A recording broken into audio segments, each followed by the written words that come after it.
Hijab. Hijab. Hij- Hijab. Hijab. Okay. Namaste, hijab.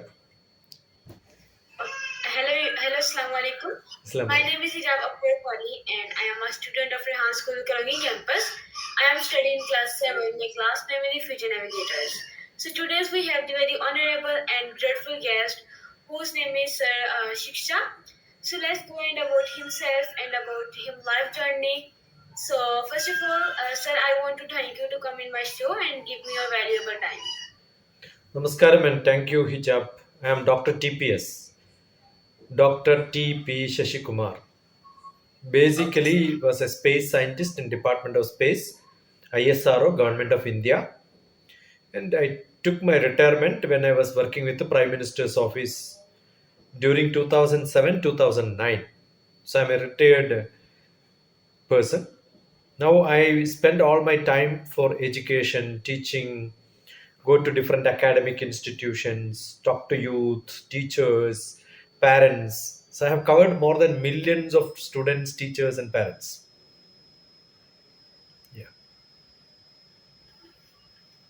Okay, sir. So my first question from you: Can you tell us about your background and how it has prepared for you for these diverse roles as a life mentor, teacher, scientist, spiritual director, and performance coach? Uh, I don't know where is hijab from. Which part of Pakistan you are in hijab?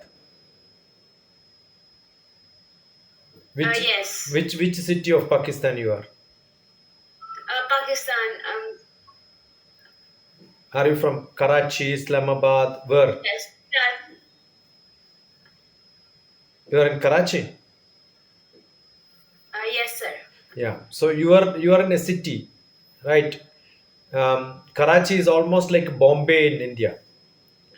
It's like a port city where the business happens. Islamabad is almost like a Delhi. I am from the southernmost small state called Kerala. Though now I stay in Hyderabad. Originally, I am from a small village which is in the southwest of India. It's a small place, and that capital is in Thiruvananthapuram. That is in the again southern part. So I stay very far from the capital city in the small state. It's mostly underdeveloped.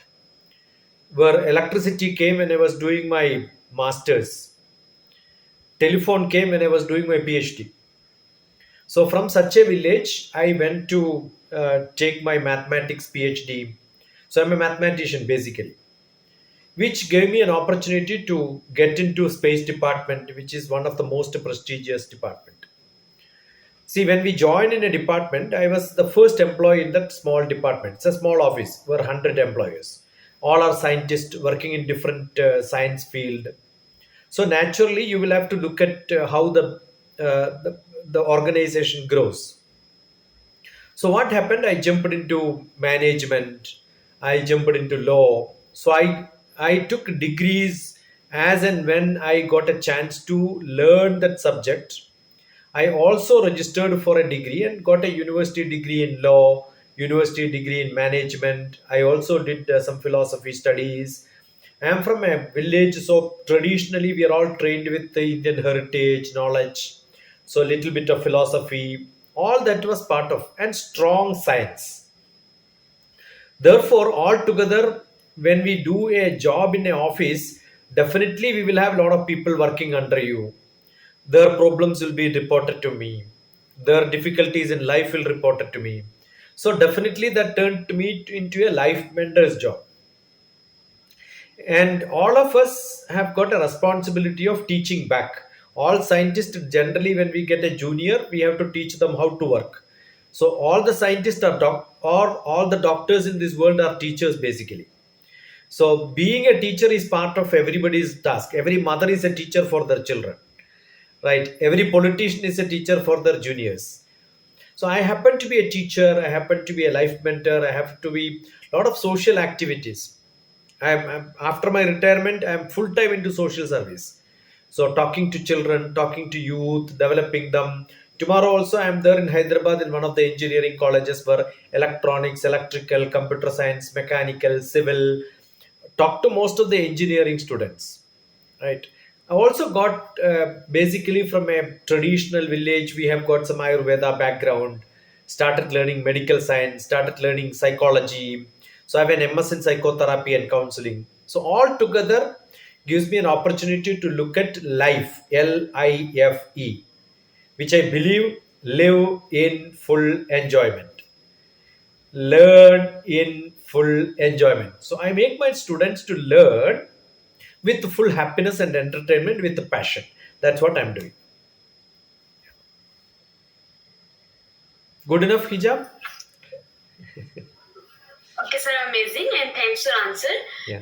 So my next question from you: what inspired you to pursue a career that encompasses such a wide range of roles?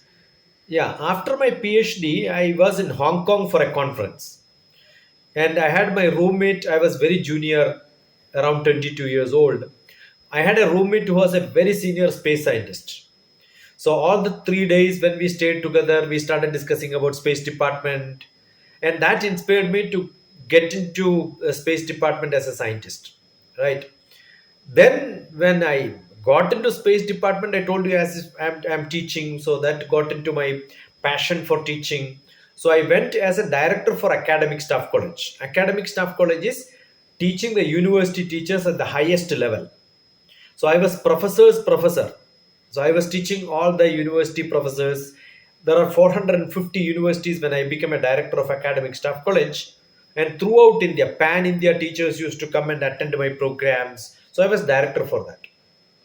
Next, I jumped into a lot of intelligence department, doing strategic analysis, the relationship with the different countries. So I became an expert in that field. So I got a job into Prime Minister's office. Then I took my retirement. Naturally, I had teaching passion, so I became a director of a educational institution, executive director. So I was into administration. I started teaching management subject. Then I started teaching mathematics as a professor. Recently, last during the COVID, I was a professor of management in one of the engineering colleges. In between, I started my own trust, which popularize people to learn. So I conduct a lot of camps, residential camps. 10 days people can come and stay with me in my hometown, which is a small village where I have got an old house. So many students keep coming from different areas, different field. They are stuck in their education. They don't know what is to be done. So career development. So I found I have to learn many subjects during this course of time. So that's why I can explain most of the engineering subjects, medical science, all the subjects, because I have got variety of students in different subjects. So it's my students who teach me all this. So that's why I got a different role or maybe variety of roles because of my students. Yeah, good question, Hijab. Wonderful. Okay, sir, thank you, and wonderful answer. Okay, sir, so my next question, as a life mentor, how do you help individuals set and achieve their life goals? See, generally what happens is, see, tomorrow I am there in an engineering college. We're third semester engineering. So that means first year is over. So I am going to talk about how brilliant students you have to be to sustain, to progress in your life. Definitely, if there are 1,000 children listening to me, out of that 100 children will send a WhatsApp message, tell their problems, which subject is difficult for them. So I talk to them, I teach them that subject. So naturally, they find there is one person with whom I can discuss different subjects, learn. When earlier, when I was in Hyderabad, I had a house in which we have a huge library. A lot of people who wanted to study for different civil service, they come and prepare here. You want to go abroad, you have want a GRE, IELTS, they will come and prepare in my house. They want to get into higher education, they want a fellowship, they have to pass some examinations, prepare for competitive exams. They used to come and take my help. So naturally, these public programs like this interview, probably somebody is listening. Definitely somebody will contact me saying, oh, this is what you are doing, I also want to help. Every day average I get in a year, probably during admission I get 100 calls, but no, not during admissions or examinations happens, I get average 10 calls. There are more than lakhs of contacts with me. So what happens is they keep contacting me when they in school days, when they wanted to join college, they will contact me. When they will Google which subject is good for engineering, they will find my name, they will contact me. Today morning, somebody called because there is one program which is going to be in Kerala, where all the Gulf country people who are staying in Gulf country from a small place called Payanur, they have a friends association. They are conducting one of my program. Seeing that in Facebook, at least many people called me. Oh, you are coming there. We also want a similar program in our no association. So these sort of small uh, connections which comes through Facebook, Instagram, or whatever the public social media is keeping me busy for throughout my life. So maybe for last 10 years, almost every day I had a program. There is no single day where I was idle. Like now, hijab is in contact with me because you got me through some social media contacts, right? So you can see the world is so big. So many people keep contacting me like this. So you are one among them. If somebody has to, if you look at Pakistan Dr. TPS on YouTube, you can see a lot of people interviewing me from Pakistan like you. So it happens. It happens. Amazing. Okay, so thanks for answer. So my next question from you: in your role as a teacher, what teaching methods or philosophies do you find most effective in engaging students? See, I have authored a book called Adaptive Learning. The adaptive learning means every teacher has to be very close to the students. It is not teaching the subject is important. How good you are in taking the message into the heart of the students. It is not the learning through the brain. Even if I teach mathematics, it is not your brain what wanted to learn it, it's your heart. Oh, I love that subject, I hate that subject. That sort of feeling should come. How do you get the children to love a subject? That is what I focus. How do I love somebody? When I know the quality of the subject, when I understand this is where it is used, this is this much important. All these comes as part of teaching. It is not learning some questions and learning some answers and writing examination, getting a certificate. Every student of mine, I make sure they love that subject. English learning is also a beautiful way of communicating. So communicating is not learning English vocabulary. Communicating is with the ideas. So where do you get ideas? How do you get questions? The quest for knowledge. The quest is the root word. What is quest? Oh, I want to know, I want to know, I want to know. If any student has got that capacity to ask questions, I'm sure that student will become brilliant. So I make children to ask questions. Questions comes not from the brain, it comes from the heart. It comes from the feeling. The taste comes from the feeling. I love this subject. That is most important. By birth, all of us keep asking questions. A small child will take some item and then say, what is this, what is this, what is this? But after some time, children lost that ability to ask questions. So what I insist is for children to ask questions. So what do I do in my classes? I make children to ask a lot of questions. This is what I do. Now I'm more closely working with the early child care education. What is early child care education? How do a child from small childhood start identifying them with the world around? Like the young child learn the mother tongue. How do I learn different languages? How can you make a small child from age 3 to grade 3? Age 3 to grade 3, total informal education, playing and learning without writing. How do they learn a language and how do they learn life and life around their life? Being a social being, intrapersonal relationship, this has to be improved. These are all the basic things which I do, and I have got my own strategy of doing it. So if you look at YouTube, Grandma Child Care Shiksha Gurukulam, that is my early child care. The recently last month, 2 months back, I published 6 books on this subject. So I write books on this. I give teachers training programs, and next few months I am there in different part of India to train teachers early child care teachers.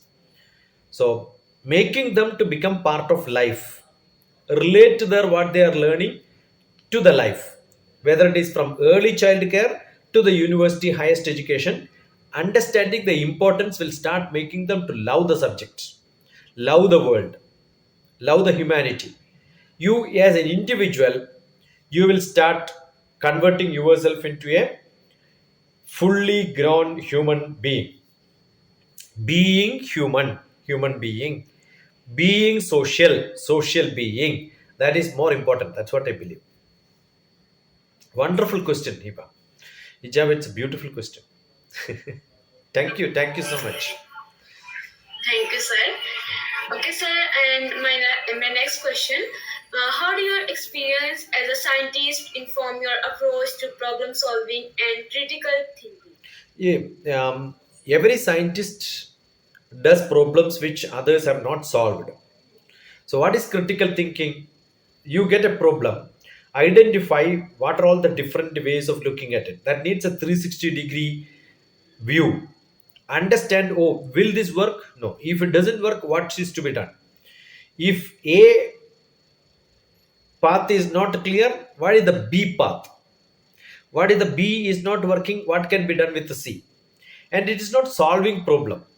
Solving problem as fast as you can. See, today's world is very fast. Every examination is competitive. So, similarly, being a scientist, it is not solving a problem. Solving a problem as fast as you can. See, example, you have got a rocket going, and if you find some problem in the rocket, you cannot tell after some time. Immediately, you have to stop the rocket. Otherwise, the whole rocket goes off from your hand, right? Suppose I have got a every policing job, every military action, every decision by a politician, everything in this world has to be very fast.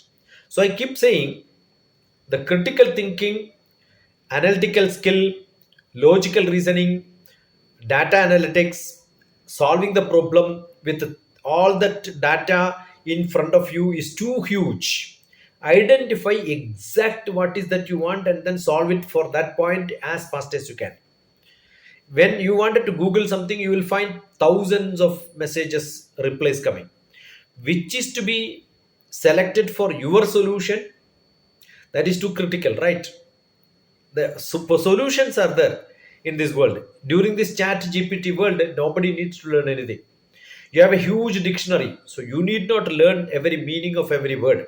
But how do you get that meaning which you want from the dictionary as fast as you can?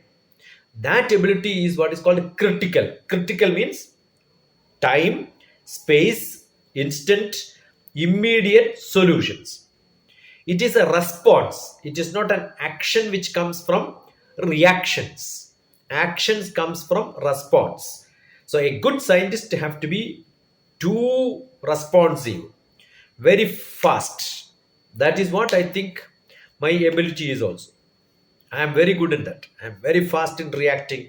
So probably sometime it creates problems, what happens in the day-to-day affair when somebody is doing, we keep saying very fast, no, don't do this. Why? Because you are thinking next above that what is going to happen. So sometimes relationship we get spoiled because we are too reactive. It is not too reactive, we feel responsible and then take actions much fast. Others may not be able to respond to that in that fastness, so it becomes a problem. But as a scientist, yes, that is what is exactly required. Yeah. Okay, sir, thanks for answer. So my next question. Can you share an example of a challenging situation you have faced as a spiritual director and how you help someone navigate it? See, I'm traditionally from Kerala, which is very strong in spiritual matters. I had a great blessings of being the uh, the student of great masters who are all in meditation masters. I'm from Himalayan tradition meditation master, Swami Vedabharati, who is Swami Rama's disciple. He is called Mahamandaleshwar. Mahamandaleshwar means it's the highest of the highest Swamis saints in India. I happen to be one of his students. Similarly, I had great opportunity to learn all the Vedic traditional wisdom knowledge from a great person called Brahmasri KPC Anujan Bhattadripad. Both of them are no more. But getting into their fold, getting into their hand, being their student itself is like a miracle. Somebody who comes from a village who has no intention, no desire to go to this path, has been traveling in that path for long years. I learned astrology, I learned color therapy, I learned Vastu, I learned different traditional knowledge in India. I started teaching Bhagavad Gita. I went to America to teach Bhagavad Gita. I feel all these are because of my correspondence, my association, my studentship from the great masters. And that itself is a great miracle. So I am not a spiritual director, probably. I'm only a spiritual student.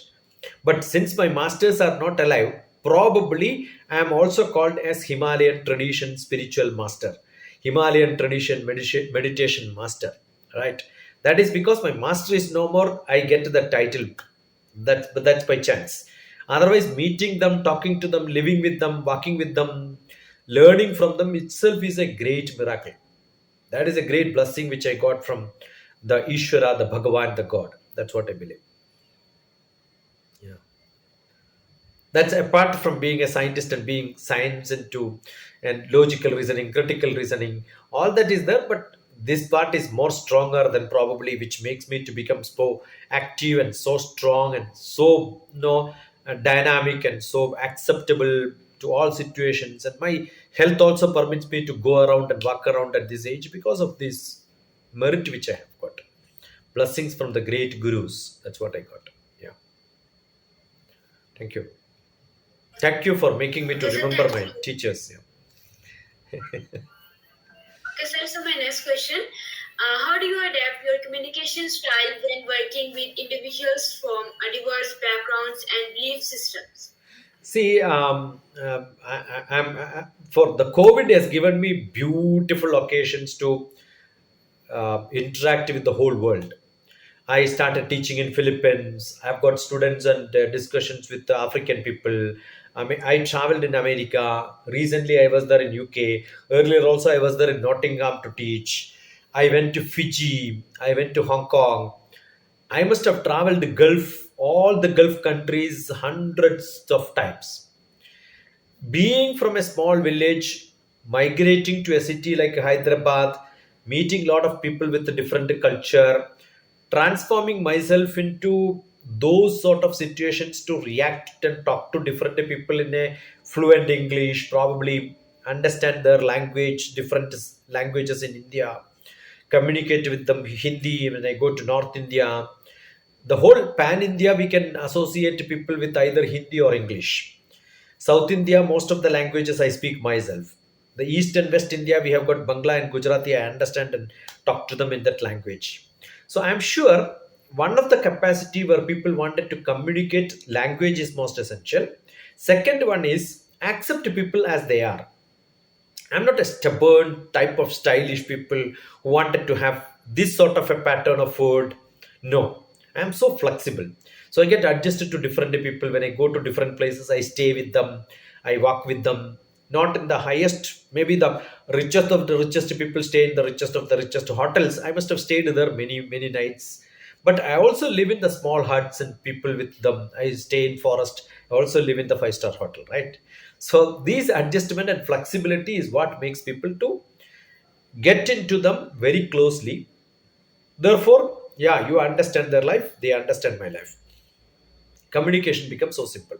I think most important is being flexible and not being very rigid.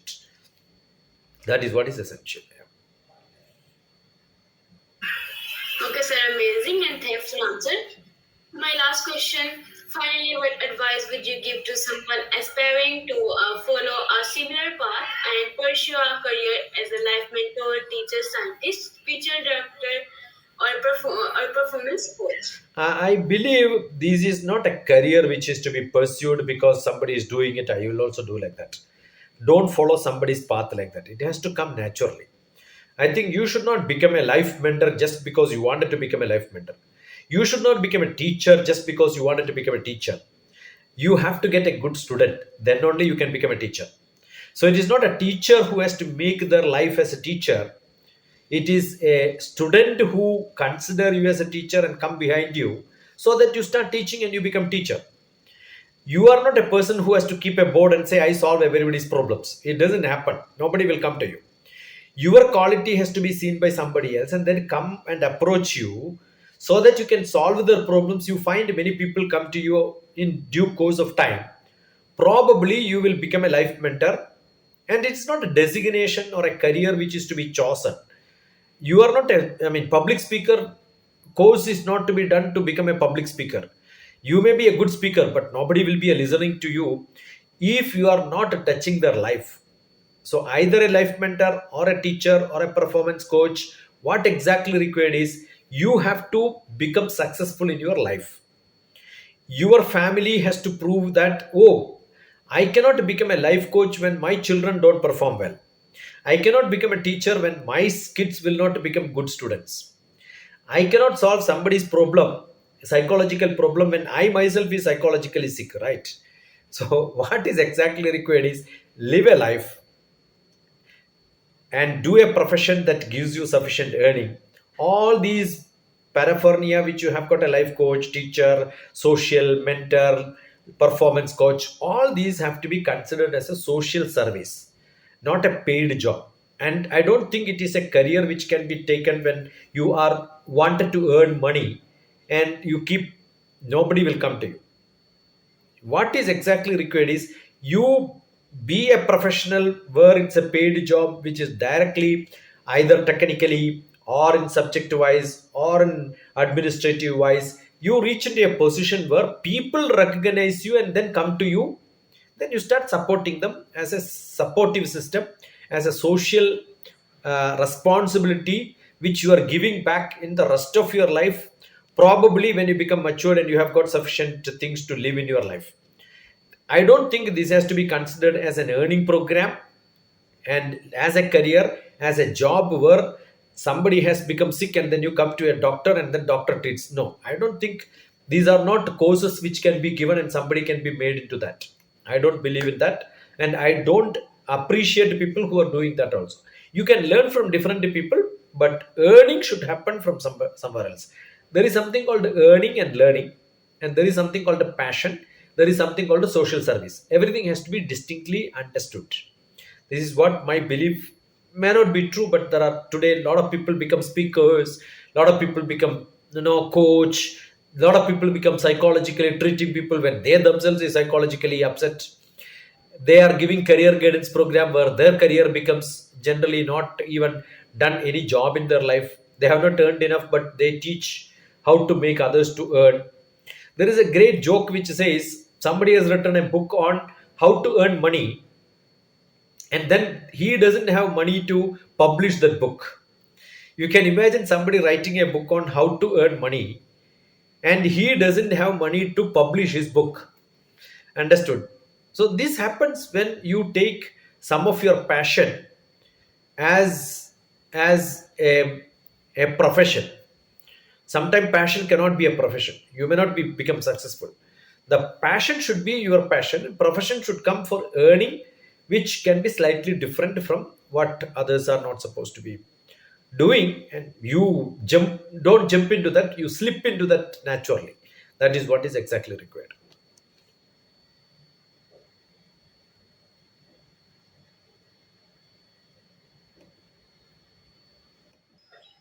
Okay, viewers, I'm Vidya and today's my guest, Dr. TPS.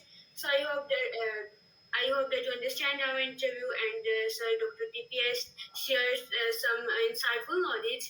Thank you so much, sir. And also, I invite you my school.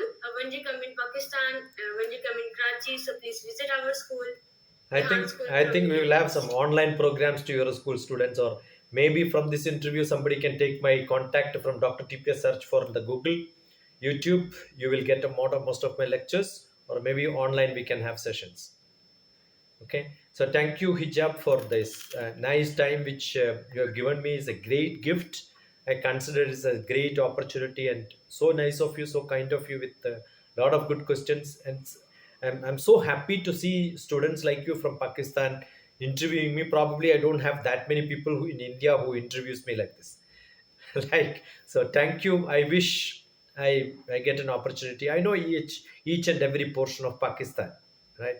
I've studied the geography of Pakistan. I studied the world and life of Pakistan. So I'm so much impressed by the youngsters like Hijab, who is getting into such wonderful job of learning from the people from different parts of the world by interviewing, and beautiful communication skill, wonderful English, a wonderful initiative. So I appreciate your school of thoughts, and then people who are communicating with this. Thank you so much. Inshallah, see you sometime somewhere. Thank you. God bless you. Thank you so much, sir. Bye bye.